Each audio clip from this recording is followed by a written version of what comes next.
नमस्कार, आप देख रहे पीडीएस न्यूज। मैं हूं पीसी सैनी। संविधान निर्माता भारत रत्न बाबा साहब डॉक्टर भीमराव अंबेडकर के 131वें जन्मोत्सव के शुभ अवसर पर डॉक्टर अंबेडकर युवक संस्था थोई सिक्कर के द्वारा प्रभात फेरी निकाली गई। यह प्रभात फेरी थोई बाजार, मुख्य सड़क, हॉस्पिटल, बस स्टैंड, पुलिस थाने के सामने से होती हुई गुजरी।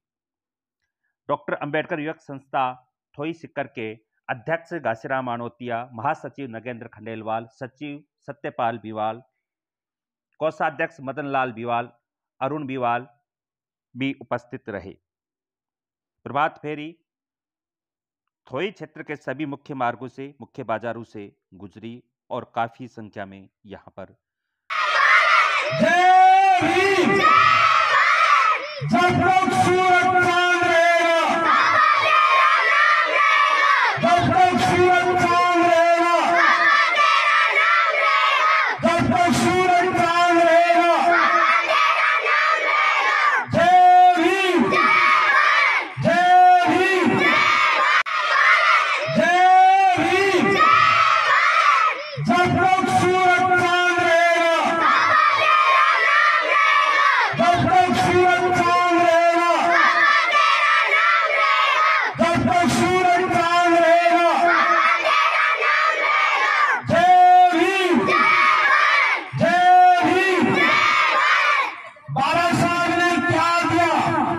संविधान दिया,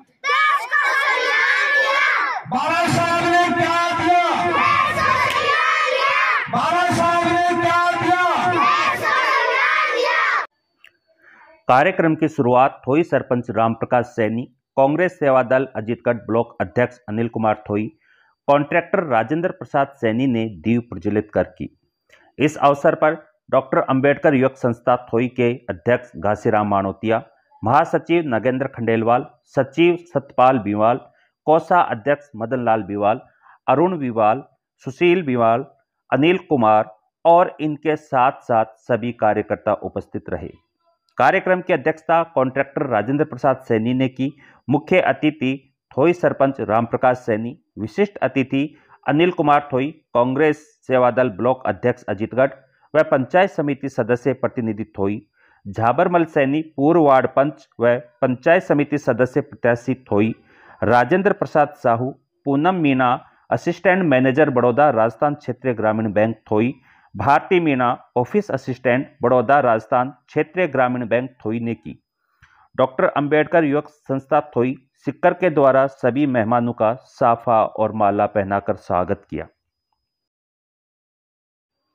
मुख्य अतिथि थोई सरपंच रामप्रकाश सैनी का भी साफा और माला पहनाकर संस्था की तरफ से स्वागत किया गया।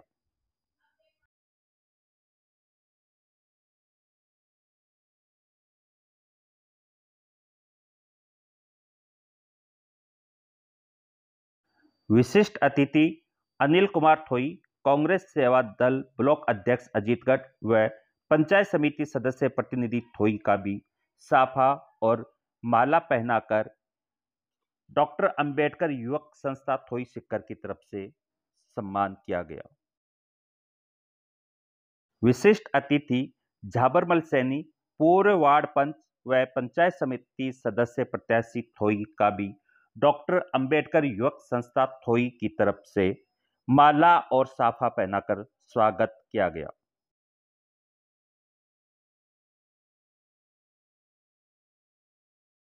विशिष्ट अतिथि भारती मीणा, ऑफिस असिस्टेंट बड़ौदा राजस्थान क्षेत्रीय ग्रामीण बैंक थोई का भी माला और शॉल पहनाकर स्वागत किया गया। विशिष्ट अतिथि पूनम मीणा, असिस्टेंट मैनेजर बड़ौदा राजस्थान क्षेत्रीय ग्रामीण बैंक थोई का भी संस्था की तरफ से शॉल और माला पहनाकर स्वागत किया गया। इस अवसर पर प्रतिभाओं का सम्मान किया गया। संस्था की तरफ से प्रशस्ति पत्र व डॉक्टर अंबेडकर का बैच प्रदान किया गया। सभी प्रतिभाओं को सम्मान और प्रशस्ति पत्र देकर व बैच देकर किया गया। प्रतिभाओं को प्रशस्ति पत्र व अंबेडकर साहब का बैच प्रदान किया गया। सभी मेहमानों ने प्रशस्ति पत्र और अंबेडकर साहब का बैच देकर सम्मान किया। मन का आपा खोए और उनको शीतल करे और आपको शीतल होए। इसके सुनने के बाद में प्रतिक्रिया करेगा वो क्या बोलता था, क्या कहा, क्या नहीं कहा, क्या वो कह रहा था, ऐसा कोई उनके लिए हम यहाँ आमंत्रित करते हैं। हम ये बातें नहीं करते कि आप क्या बोलोगे, आप जो बोलोगे आपकी बोलेगी जो है प्रतिक्रिया होगी, आपके विचारों का अवलोकन होगा, आपके विचार होगा। जो विचार दिया जाता है, हाँ देखिए जो दिया जाता है चाहे कटु हो, कटु सत्यता होनी चाहिए और वो उसकी धारा पर होनी चाहिए। तो अगर कोई चीज कटु होती है तो कटु ही जरूरी होती है। हम अगर मान लो मीठा मीठा खाते रहेंगे तो मधुमेह हो जाएगा और फिर कड़वा खाना पड़ेगा। इसलिए आज का जो है इसमें कुछ कटु भी है, कुछ मृदु भी है, कुछ कटु शक्ति भी है और अपने अपने विचारों जैसे जैसा विचार होता है वैसे दिया जाता है। तो मैं एक और आपको घोषणा कर दूं कि आज 14 अप्रैल आज के दिन बाबा साहब की जयंती तो हुई है और अपने बीच में जो सतपाल वर्मा उनका भी आज ये दिन का जन्मदिन है और उनका जन्मदिन जो है यहीं पर मना लिया जाता है सर। और उनकी तरफ से आप सबके लिए 15 किलो लड्डू लाए हुए तैयार है। बच्चे लोग एक तारे उठे, 15 किलो लड्डू आपके लिए उनकी तरफ से लाए हुए हैं। उनका जन्मदिन बाबा साहब के जन्मदिन के साथ ही अपने आप मनता जा रहा है और आप सभी बच्चे जो है मिठाई लेकर के जाएंगे, आप सबको मिठाई दी जाएगी। और अब जो है हमने लोगों तक पहुंचाने का काम किया। अब हम बाबा साहब ने जो हमें बताया था कि हमें शिक्षित होना है और शिक्षित होकर के जब हम शिक्षित होंगे तभी हम हमारे विचारों को आगे बढ़ा सकते हैं। और इन्हीं विचारों की कड़ी में और हमारे बच्चों ने जो सराहनीय कार्य किया है शिक्षा के क्षेत्र में या अन्य क्षेत्रों में, उन सभी को हम प्रोत्साहित करने के लिए, सम्मानित करने के लिए का प्रयास कर रहे हैं। और मैं सभी आगंतुक महानुभावों का तहे दिल से आभार करता हूं जिन्होंने अपना अमूल्य समय निकाल करके और इस कार्यक्रम में अपनी सहभागिता की। इतने सालों बाद भी जिस समाज की, जिस देश की, जिस परिवेश की कल्पना बाबा साहब ने की थी वो आज तक नहीं हो पाया। हालांकि ये कोई राजनीतिक मंच नहीं है, लेकिन फिर भी मैं इतना जरूर कहूंगा कि राजनीतिक जो अभिप्साएं थी उनकी वजह से हर तरफ से अपनी इच्छित जो क्षमता थी केवल उस पर ध्यान दिया गया। जो वास्तव में समाज के उत्थान की जो स्थिति जो बाबा साहब ने देखी थी और उस आधार पर उन्होंने विश्व का सबसे बड़ा लिखित संविधान लिख करके हमें दिया। और केवल विश्व का बड़ा लिखित जो संविधान है केवल इसी आधार पर हम गर्व नहीं कर सकते इस पर, बल्कि उन्होंने हमें कर्तव्य और अधिकार दोनों का महत्व समझाने का प्रयास किया। बाबा साहब जो मौलिक कर्तव्य थे उनके साथ साथ जो मौलिक अधिकार थे उन पर उन्होंने बहुत ज्यादा जोर दिया। मैं एक प्रसंग कहूंगा, मनुस्मृति में महिलाओं को ये कहा गया कि भाई बचपन में उसकी रक्षा पिता करेगा, जवानी में पति करेगा और बुढ़ापे में पुत्र करेगा, तो उसको स्वतंत्रता की आवश्यकता नहीं है। इस पर सबसे अधिक जोर दिया बाबा साहब। उन्होंने कहा कि उनको स्वतंत्रता की आवश्यकता है क्योंकि जो भी समाज आज जहां भी है या एक तरह से प्रकृति की अगर अपन कल्पना करें तो उसमें आधा भाग महिलाओं का, तो उन्हें उनका हिस्सा मिलना चाहिए, उन्हें उनकी स्वतंत्रता मिलनी चाहिए क्योंकि वो स्वतंत्र होंगी तो समाज स्वतंत्र होगा। इस वजह से उन्होंने संविधान में, हालांकि शुरुआती जो संविधान की प्रति थी उनमें उतना प्रभाव नहीं था, लेकिन बाद में धीरे धीरे उन्होंने महिलाओं की जो स्वतंत्रता के ऊपर बहुत ज्यादा जोर दिया। इसलिए हालांकि वो बात अलग है कि आज सामाजिक दृष्टि से अगर देखें अपन तो आज भी महिलाओं को जो सम्मान मिलना चाहिए, बच्चियों को जो सम्मान मिलना चाहिए वो आज तक नहीं मिल पाया है। जितना वो स्थान है, जगह है उनकी, वो अभी तक उनको नहीं मिल पाया है। आज भी बहुत सारे समाज के, हालांकि सभी जगह नहीं है, लेकिन बहुत सारे लोग हैं जो आज भी बच्चियों को जो उचित शिक्षा, हायर एजुकेशन के लिए उनको बाहर भेजना चाहिए, वो हिचकिचाते हैं। तो ऐसी कोई बात नहीं है। बालिकाओं को मैं विशेष रूप से इसी बात पर जोर दूंगा कि बालिकाओं को अधिक से अधिक हायर एजुकेशन देने का प्रयास करें। ये नहीं कि उनको जो सामान्य शिक्षा है वो दे दी और बस, उनको हायर एजुकेशन दें, क्योंकि सच्चे समाज की परिकल्पना जो बाबा साहब ने की थी वो तभी संभव हो पाएगा जब बालिकाएं शिक्षित होंगी, महिलाएं शिक्षित होंगी। इसके साथ ही उन्होंने हिंदू धर्म क्यों त्यागा। मैंने कार्ल मार्क्स पढ़ा है, भीमराव अम्बेडकर पढ़ा है, महात्मा गांधी पढ़ा है। दोनों जो तीनों चिंतक थे, उनके, महात्मा गांधी के, कार्ल मार्क्स के जो विचार थे उनसे भी बाबा साहब प्रभावित हुए। उन्होंने हिंदू धर्म क्यों छोड़ा, मैं हालांकि कोई बहस का मुद्दा नहीं छेड़ना चाहता, लेकिन केवल जो मुख्य बात है वो मैं जरूर कहूंगा कि हिंदू धर्म छोड़ने का कारण क्या था। उन्होंने ये कहा कि मैं शक्ति की पूजा नहीं करूंगा, मैं मानसिक शक्ति की पूजा करूंगा, जो मेरे अंदर है वो श्रेष्ठ है। उन्होंने देवीय शक्ति के बजाय मानसिक शक्ति की पूजा करने पर बल दिया, और ये वास्तविकता भी है भाई, जो मेरे अंदर है वही ईश्वर है, मेरे अंदर जो दिमाग है वही ईश्वर है, वही ईश्वर ने मुझे श्रेष्ठ इसलिए बनाया क्योंकि मुझे दिमाग दिया।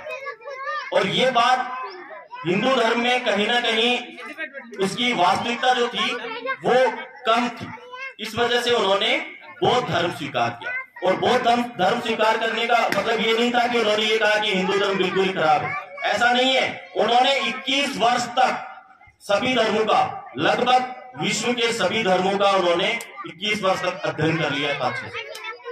और अर्थशास्त्र से पीएचडी करके आने वाले, विश्व में ब्रिटेन से जो पीएचडी करके आने वाले भारत के पहले महात्मा अंबेडकर थे, पहले ज्ञानी व्यक्ति थे। तो हम ये तो कह नहीं सकते कि उन्होंने केवल तुर्रे के आधार पर ये कह दिया होगा कि भाई ये धर्म गलत है और ये सही है, ऐसा कुछ नहीं है। उन्होंने धर्म त्यागने की जो मूल वजह थी वो यही थी कि वो दैवीय शक्ति को नहीं मानते थे, मानसिक शक्ति को मानते थे। और मैं भी यही मानता हूं कि मानसिक शक्ति श्रेष्ठ है तो आप श्रेष्ठ हो। इसलिए आप सभी से, छोटे बच्चों से भी, माता बहनों से, युवा साथियों से सबसे अनुरोध करूंगा कि बाबा साहब ने जो सपना संजोया था, जो विचार उनके थे, वो आत्मसात करें और देश, समाज और परिवार के लिए बेहतर कार्य करते हुए उन्नति की ओर अग्रसर हों।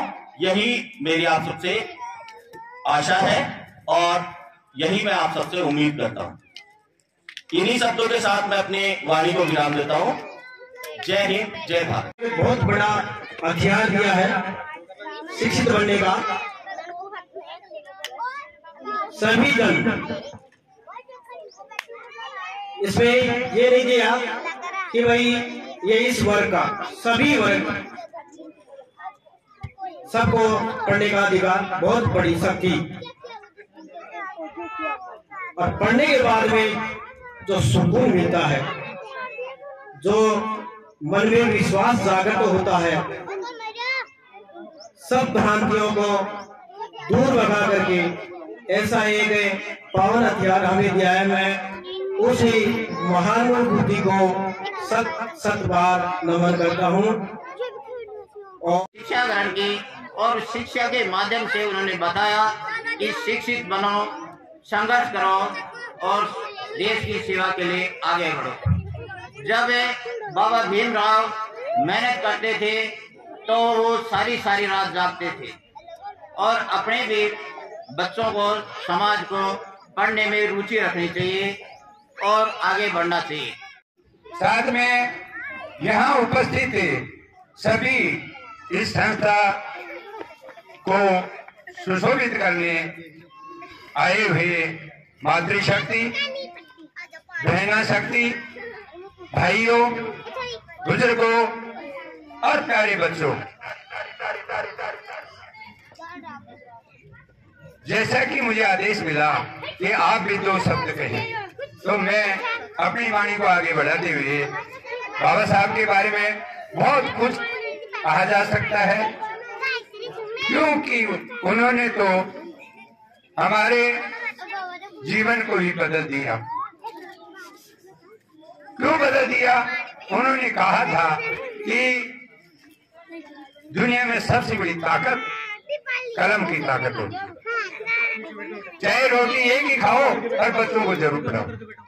और इसका प्रत्यक्ष प्रमाण बाबा साहब सबके सामने है। आज उस कलम की ताकत से आज संविधान का निर्माण कर इस देश के लिए सर्वोच्च पूजनीय सम्माननीय है। अब मैं आगे मैं बढ़ता हुआ बताना चाहता हूँ कि बाबा साहब क्यों दुखी थे और बाबा साहब ने क्यों हिंदू धर्म को छोड़ के बौद्ध धर्म अपनाया। बाबा साहब का कथन था कि मैं हिंदू पैदा हुआ हूँ पर मरूंगा नहीं, और आखिर में बौद्ध धर्म अपना लिया। अब मैं इस हिंदू शब्द से थोड़ा सा अवगत करा देना चाहता हूँ। ये हिंदू शब्द उस टाइम में भी और आज भी सुनने में आता है कि मुगलों के द्वारा दी गई गाली थी, और फिर भी दो संस्कृतियों की लड़ाई थी। सैवर्ण, स्वर्ण नहीं कह रहा मैं, सैवर्ण, सैवर्ण का मतलब 4 वर्ण वाली, और दूसरी संस्कृति थी श्रमण, मेहनत का संस्कृति में शूद्र, अल्पसंख्यक, वंचित, दलित, ये सारे इस संस्कृति में आते हैं। जबकि ये दोनों संस्कृतियों में टकराव हुआ तो बाबा साहब को उनकी प्रताड़नाएं झेलनी पड़ी, और उन्होंने इस बात को सोचकर कहा कि हिंदू जन्मा हूं मरूंगा नहीं। और इन्होंने सुधार क्या किया, स्वर्णों ने सुधार क्या किया कि नहीं, ये गाली नहीं है। मुगल जो आए हैं उनको इस भाषा का ज्ञान नहीं है, वो सैको है बोलते हैं। मैं इनसे पूछना चाहता हूँ, सैको वो है बोलते हैं, और ज्यादा कार्यकाल इन जो स्वर्ण लोगों का, इनके बादशाहों, इनके सुल्तानों, इनके नवाबों, इनके शासनकाल में जितना लाभ या कार्यभार इन्होंने संभाला है, तो मैं इनसे ये पूछना चाहता हूँ कि जब ये मुगल किसी आपस में दूसरे से मिलते हैं तो अभिवादन करते हैं तो अस्सलाम वालेकुम, और दूसरा बोलता है सलाम वालेकुम। तो इस शब्द को अगर देखें, दूसरा अगर वहां की पदवी को देखें तो बादशाह, सुल्तान, बादशाह, सम्राट, ये जो शब्द आए हैं इनको अगर आप भी बैठे हैं, सब विद्वान हैं, अगर सैको है बोले तो इनका अर्थ क्या निकल जाएगा।